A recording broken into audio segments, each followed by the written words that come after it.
This is one angry feral hog. Sometime overnight, this swine went after the corn, baited in this trap, and was caged. Pecan farmer Joe Isle discovered the trapped animal while taking us on a tour of his property to show us how feral hogs have destroyed his land. He was surprised to find one in his trap. They've pretty well got used to the traps, and you very seldom trap one anymore. They keep traps set, but in some ways, these are really smart animals. Isle says he has been battling feral hogs on his property in Creek County for several years. 8-10 years ago, by the time when they started doing some damage. And to start with, it wasn't a great deal. It wasn't anything that we couldn't take care of. But this year, it's been devastating. The hogs dig up his property like bulldozers, so when the pecans fall, his machinery can't gather the nuts off the ground. He says the hogs eat his pecans, and when those are gone, they eat the tree roots. Our damage this year is about 4 times what it was last year. And last year was about 4 times what it was the year before. That's how fast they multiply.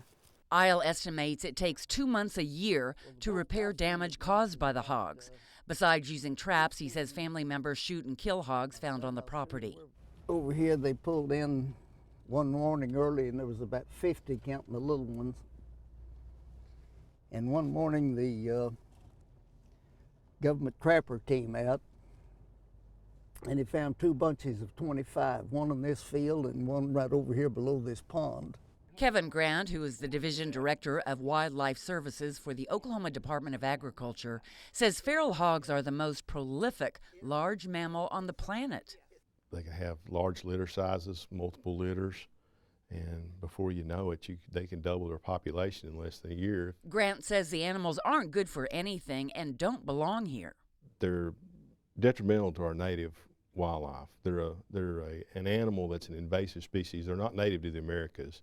Even though we've had them here forever, they came over with the Spanish explorers. They're not native here. They don't belong here. Besides trapping the hogs and destroying them, another way to control the swine is by hunting them.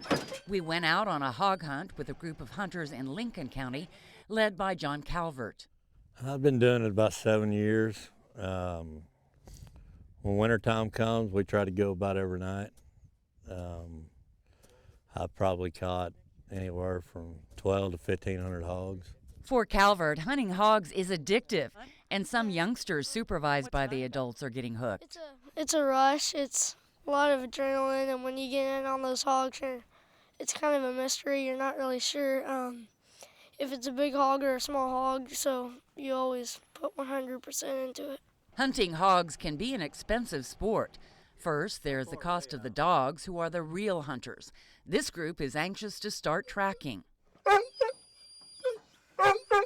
Before the dogs are released, a bulldog is suited up in a Kevlar protective jacket. He needs to be protected from the hog's fangs because after the tracker dogs corner a hog, the bulldog then goes in and subdues the cornered animal. The tracking dogs each wear sophisticated collars, and expensive GPS devices follow the path of each dog. When the dogs are let loose, they start traveling fast. Now the wait is on. How do you know when the dog has a hog? The dogs, they run silent right now. You know, when you turn them loose, they don't talk. They run. When they find a hog, they'll open up on him. And they'll be barking. When they're barking, you know they got him, and then you go in and catch him. We traveled with these hunters on some uncharted backwoods territory for several hours, but the dogs didn't get a hit. Video taken on another hunt shows some successful hog catches. You can hear the barks of the dogs on the other side of this creek. They've surrounded the surprise swine. Then the hunters release the bulldog and let it attack the hog and hold it for them. When the dog's work is done, the hunters must flip the hog and tie it. Sometimes they hunt in the morning, but the best time to catch hogs is at night because the hogs are nocturnal animals. The most we've caught at one time is 4 hogs in a night. And how many have you seen at one time? We've bait up groups of 30 to 70 hogs. Calvert says farmers in the area know about his love for hog hunting and call him to catch them on their property. The Department of Agriculture's website tries to connect landowners with hunters through a feral swine directory.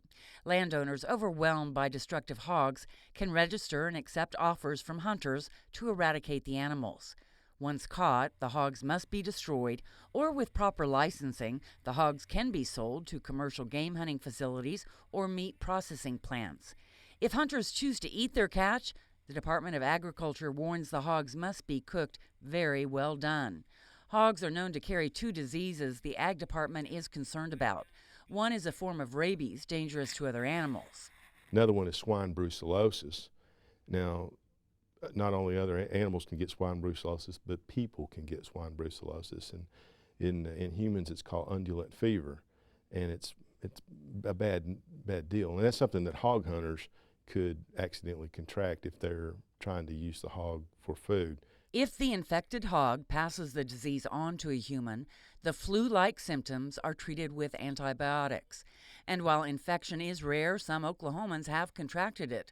Grant says reducing the hog population is imperative in Oklahoma, not only because of health risks and crop damage, but because they could encroach on urban areas. That has already happened in Texas.